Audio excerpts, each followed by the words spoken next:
Good morning students, कैसे हो आप? अपन कूलॉम लॉ को पढ़ रहे थे और कूलॉम लॉ के अंदर अपन ने बात कर ली थी फोर्स की, बल की।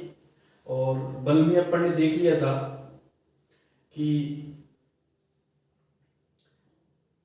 किस प्रकार से अपन कूलॉम के नियम के द्वारा बल अपन फाइंड आउट करते हैं, बल की वैल्यू अपन निकालते हैं। अब आज अपन बात करेंगे कूलॉम के नियम का सदिश निरूपण। कूलॉम के नियम का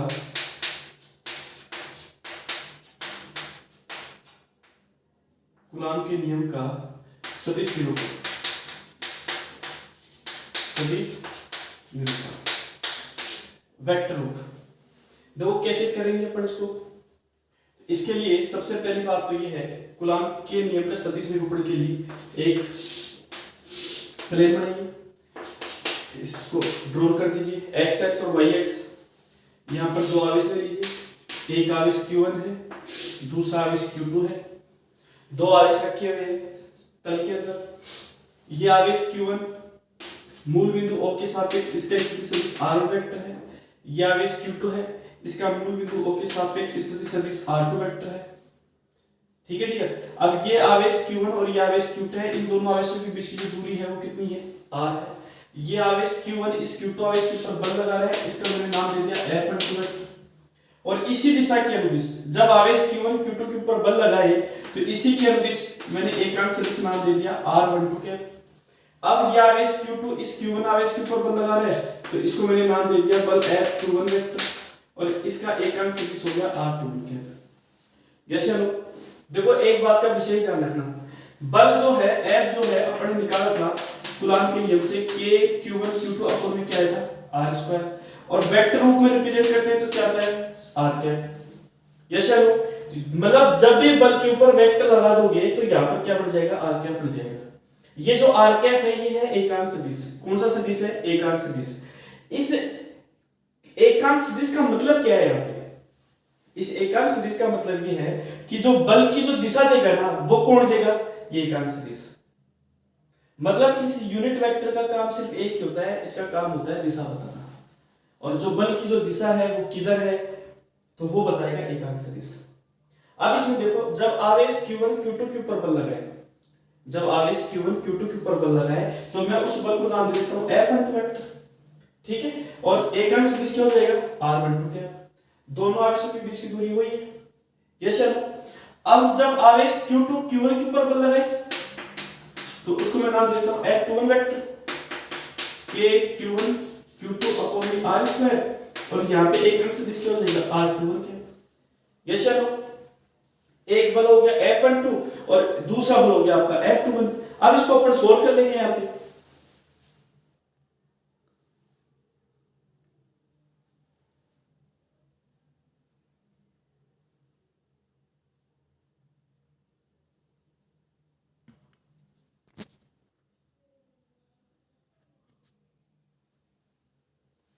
अपन अब इसको सोल्व कर लेंगे। F12 वेक्टर बराबर आएगा K Q1 Q2 upon R square R12 cap, और F21 आ गया K Q1 Q2 R square R21 cap. अब इसको सोल्व कैसे करें? सोल्व करने का मतलब कि अपने को न्यूटन की गति के तीसरे नियम की उत्पत्ति करनी है, और न्यूटन की गति का तीसरा नियम क्या कहता है? ये क्रिया बल है तो प्रतिक्रिया बल क्या होगा? F21 वेक्टर, और चिन्ह किसका आएगा यहाँ पर? माइनस का। मतलब न्यूटन की गति का तीसरा नियम कहता है यदि आप किसी के ऊपर क्रिया बल लगाओगे तो साथ में आपके ऊपर क्या लगाएगा? प्रतिक्रिया बल। ये हमेशा ध्यान रखना, फिजिक्स का एक नियम है, यदि आप किसी के ऊपर बल लगाते हो तो वापस उसी के ऊपर बल लगता है। जैसे हम अपन कहते हैं ना किसी की बुराई मत किया करो, उसका रीजन यही है। यदि आप किसी के प्रति बुराई कर रहे हो, आप किसी के ऊपर क्रिया कर रहे हो तो साथ में आपके ऊपर प्रतिक्रिया भी होती है। कैसे होती है? आप जो कर रहे हो रियल में कर रहे हो, लेकिन आपके ऊपर जो प्रतिक्रिया होगी वो इमेजिनरी होगी और आपको पता भी नहीं चलेगा। इसलिए वही न्यूटन की गति का तीसरा नियम कहता है कि यदि आप किसी के ऊपर क्रिया बल लगाओगे तो साथ में आपके ऊपर क्या लगेगा? प्रतिक्रिया बल। कैसे? अब मेरी बात ध्यान से सुनो। आवेश Q1 Q2 के ऊपर बल लगा है, दूरी R है। अब K Q1 Q2 R square इस F12 में भी आ रहा है, K q q top r square is eight two one है। लेकिन अब यहाँ पर देखो आप, इस आवेश ने इस आवेश के ऊपर बल लगाया, तो एक अंक सदिश क्या है, आर वन टू क्या है, आर वन टू क्या है। अब ये आवेश इस आवेश के ऊपर बल लगाएगा तो क्या है, ये एक अंक सदिश आर टू वन क्या पाएगा, बिल्कुल आर टू वन क्या पाएगा। और आपको भी पता है एक अंक सदिश का मान कितना होता है, एक होता है। परिमाणी मान कितना होता है, सिर्फ इसका एक।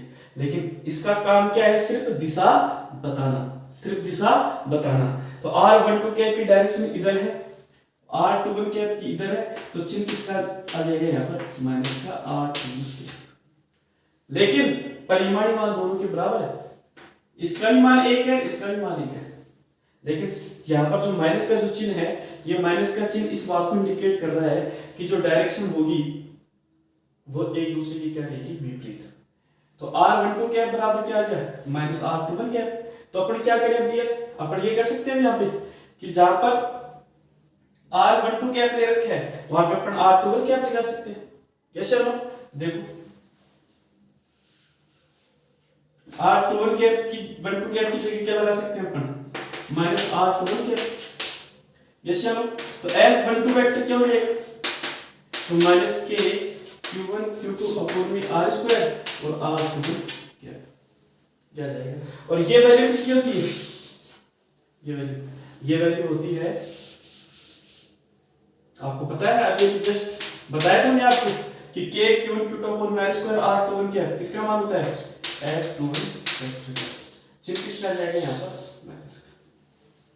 यस चलो, तो इसको कहते हैं अपन, ये कौन सा नियम है, न्यूटन की गति का तीसरा नियम, Newton equation, Newton law of motion कौन सा है, थर्ड, एनएलएम थर्ड।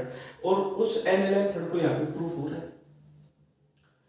तो कहने का मतलब क्या है, न्यूटन की गति के तीसरे नियम की उत्पत्ति कर दो आप, कूलाम के नियम का सदिश निरूपण प्रूफ हो जाएगा। जैसे कुछ भी नहीं है इसके अंदर, बस कूलाम के नियम लगाना है और बस दिशा लगानी है और कुछ नहीं करना, दोनों की दूरियां वही रही। आप Q1 से Q2 पे चले जाओ या Q2 से Q1 पे चले जाओ, मान आ ही आएगा। तो ये कहलाता है कूलाम के नियम का सदिश निरूपण। वापस रिवाइज करवा देता हूं, कूलाम के नियम का सदिश निरूपण आपको प्रूव करना है तो किसकी उत्पत्ति करनी पड़ेगी, न्यूटन की गति के कौन से नियम की, तीसरे नियम की। ठीक है, ये R1 और R2 के R1 R2 वेक्टर क्या है, आवेश Q1 का मूल बिंदुओं के सापेक्ष स्थिति सदिश और आवेश Q2 का मूल बिंदुओं के सापेक्ष स्थिति सदिश कितने हैं, R2 वेक्टर। ये R1 वेक्टर आ गया, ये R2 वेक्टर आ गया, दोनों आवेशों के बीच की दूरी कितनी आ गई आपकी, R आ गई। आवेश Q1 Q2 के ऊपर बल लगा रहा है तो F12 वेक्टर, और आवेश Q2 Q1 के ऊपर बल लगाएगा तो F21 वेक्टर आ जाएगा। दोनों बल समान है, यदि ये भी 5 न्यूटन का है तो ये भी 5 न्यूटन का है, लेकिन सिर्फ यहाँ पर एक ये है कि यहाँ पे जो डायरेक्शन है, जो दिशा है, वो एक दूसरे के विपरीत है। ओके डियर, ये कहलाता है न्यूटन की गति का तीसरे नियम की उत्पत्ति कूलाम के सदिश निरूपण से। तो ये कूलाम के सदिश निरूपण के बारे में अपनी बात कर ली है। अब बात करते हैं अपन आगे अगले टॉपिक में, चलते हैं अपन विद्युत क्षेत्र, इलेक्ट्रिक फील्ड। विद्युत क्षेत्र क्या होता है, E vector equal to F vector बटे Q नॉट। प्रति एकांक परीक्षण आवेश पर लगने वाला बल क्या कहलाएगा, विद्युत क्षेत्र। मात्रक की बात करें, बल का मात्रक न्यूटन, आवेश का मात्रक कूलाम, न्यूटन प्रति कूलाम। वापस सुन लो, विद्युत क्षेत्र किसे कहते हैं, प्रति एकांक परीक्षण आवेश पर लगने वाला जो बल होगा वो क्या कहलाएगा, विद्युत क्षेत्र। इसको किससे प्रदर्शित करते हैं, E वेक्टर से। E वेक्टर बराबर क्या होगा, F वेक्टर बटे Q नॉट। F क्या है, मात्रक न्यूटन है, आवेश का मात्रक क्या है, कूलाम। इसकी विमा की अपन बात करें, इसकी डायमेंशन की बात करें अपन, तो इसकी विमा क्या होगी, बल की विमा M1 L1 T-2, आवेश की विमा क्या होगी, A1 T1, तो विमा क्या हो जाएगी इसकी, M1 L1 T-3 A-3, ये इसकी विमा हो जाएगी। ये बात हो गई विद्युत क्षेत्र की। अब बात करते हैं विद्युत क्षेत्र की डायरेक्शन की, विद्युत क्षेत्र की दिशा। ध्यान रखना डियर, जब तक दिशा का पता नहीं चलेगा तब तक आप कोई टॉपिक सोल्व नहीं कर सकते। दिशा का आपको पता होना चाहिए, दिशा कैसे, ये पॉजिटिव चार्ज है और ये पॉइंट है, तो विद्युत क्षेत्र की दिशा होती है पॉजिटिव चार्ज से बिंदु की तरफ। पहली बात, पॉजिटिव चार्ज और पॉइंट, ये पॉइंट वो पॉइंट है जिसके ऊपर अपने को विद्युत क्षेत्र निकालना है। क्या निकालना है, विद्युत क्षेत्र। तो डायरेक्शन क्या हो जाएगी, पॉजिटिव चार्ज से पॉइंट। सेकंड नंबर बात करें अपन, ये माइनस क्यू चार्ज और ये पॉइंट, तो विद्युत क्षेत्र की दिशा होती है पॉइंट से नेगेटिव चार्ज की तरफ। ध्यान रखना, जब माइनस क्यू चार्ज और पॉइंट आ जाए तो विद्युत क्षेत्र की दिशा रहेगी पॉइंट से नेगेटिव चार्ज। थर्ड नंबर पे अपन बात करें, जब पॉजिटिव चार्ज और नेगेटिव चार्ज जब दोनों हो तो डायरेक्शन होती है positive charge to negative charge. वापस देख लीजिए दिशा, जब पॉजिटिव चार्ज और बिंदु होगा तब विद्युत क्षेत्र की दिशा पॉजिटिव चार्ज से बिंदु की तरफ, ये वेक्टर। जब नेगेटिव चार्ज और बिंदु होगा तो विद्युत क्षेत्र की दिशा बिंदु से नेगेटिव चार्ज की तरफ। जब पॉजिटिव चार्ज और बिंदु होगा तो विद्युत क्षेत्र सॉरी माइनस चार्ज होगा तो विद्युत क्षेत्र की दिशा पॉजिटिव चार्ज से माइनस क्यू चार्ज की तरफ, ये डायरेक्शन बनेगी। ये कैसे बनी है डायरेक्शन, इसका पॉइंट और इसका पॉइंट को मिला दोगे आप तो विद्युत क्षेत्र की दिशा ये हो जाएगी, ये चलो, और इसको आप सीधा करके यही टिका दो ना, ये माइनस क्यू, तो ये पॉइंट, ये जो लाइन है ऐसे कैसे जाएगी, तो positive charge to negative charge होगी दिशा। तो विद्युत क्षेत्र की जो दिशा होगी वो हमेशा किधर से किधर होती है, प्लस क्यू आवेश से माइनस क्यू आवेश की तरफ, और प्लस क्यू आवेश और बिंदु होता है तो सिर्फ प्लस क्यू से बिंदु की तरफ, और बिंदु और नेगेटिव चार्ज होगा तो बिंदु से नेगेटिव चार्ज की तरफ। ये हो गई अपनी दिशा, विद्युत क्षेत्र की दिशा। अब बात करते हैं बिंदु आवेश के कारण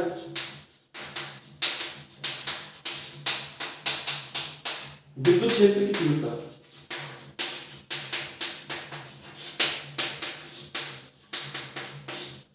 एक बात का ध्यान रखना डियर, कोई भी आप डेरिवेशन कर रहे हो तो सबसे पहले डेरिवेशन सोल्व करने का सबसे बढ़िया तरीका है कि आपको ये पता होना चाहिए कि आपको लाना क्या है। अपने को ये लाना है कि वेक्टर बराबर k की वजह r² r²। आपको पता ही नहीं रहेगा कि मेरे को लाना क्या है तो आप कोई डेरिवेशन सोल्व कर ही नहीं सकते। पहला टारगेट आपको लाना क्या है ये पता होना चाहिए। दूसरे नंबर पे आपको ये पता होना चाहिए कि अपने को स्टार्ट कहां से करना है। तो सबसे पहले बात है बिंदु आवेश, ये बिंदु आवेश हो गया, प्लस क्यू आवेश बिंदु आवेश है। इस बिंदु आवेश का कितनी दूरी पर, मान लो चलो r दूरी पर, ये बिंदु P मान लिया कि इस बिंदु P पर अपने को विद्युत क्षेत्र की क्या निकालनी है, तीव्रता निकालनी है, तीव्रता। तो इस बात का ध्यान रखना कि विद्युत क्षेत्र की तीव्रता निकालने के लिए एक परिभाषा मैंने बताई थी कि E बराबर क्या होता है, F/q0, कि प्रति एकांक परीक्षण आवेश पर लगने वाला बल क्या कहलाएगा, विद्युत क्षेत्र की तीव्रता। वेक्टर रूप में लिखेंगे तो E वेक्टर बराबर F/q0, ये होता है। अब देखो डियर, प्लस क्यू आवेश है बिंदु है तो विद्युत क्षेत्र की दिशा प्लस क्यू से किधर रहेगी, बिंदु की तरफ दिखाना पड़ेगा। सिंपल सी बात है, इसके ऊपर वेक्टर है तो एकांक सदिश r क्या हो जाएगा, r क्या दिशा।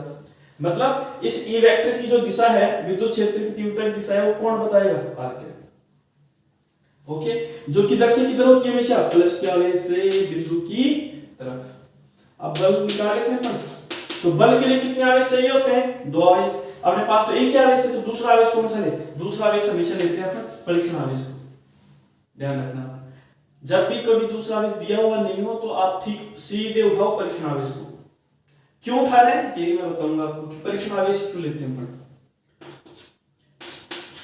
F वेक्टर की वैल्यू k, q1 की वैल्यू q, q2 कितना है अपना q0, बीच की दूरी यहां से यहां तक की r का स्क्वायर, और वेक्टर रूप में ले रखा है तो अपने r क्या लगा दिया।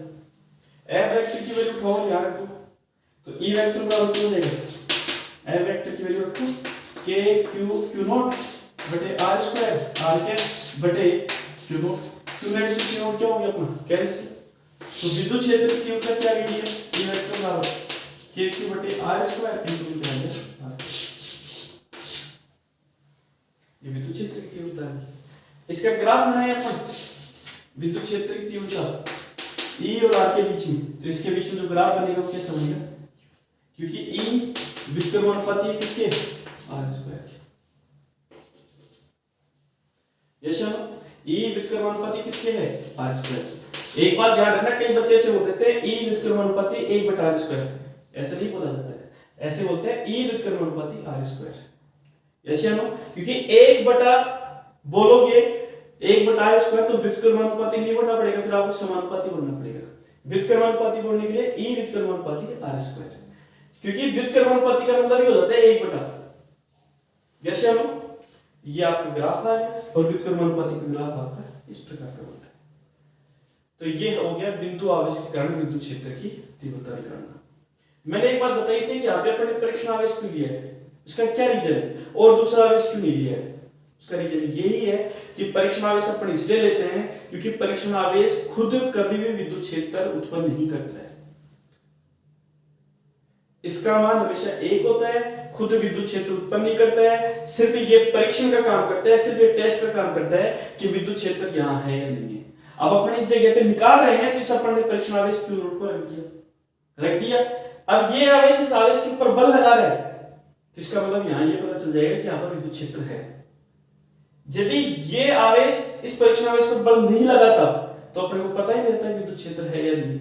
इसलिए अपन इस परीक्षण आवेश Q नोट को यहाँ पर रखेंगे, जिससे ही पता चलेगा कि यहाँ पर परीक्षण आवेश है या नहीं। तो परीक्षण आवेश को ही यूज में लेंगे।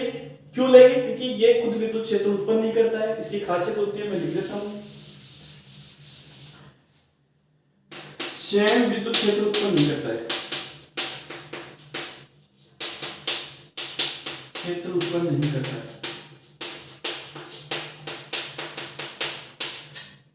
इसका मान 1 होता है, इकाई होता है, यूनिट। तीसरा, यह कभी बल नहीं लगाएगा, कभी बल आरोपित नहीं करता है।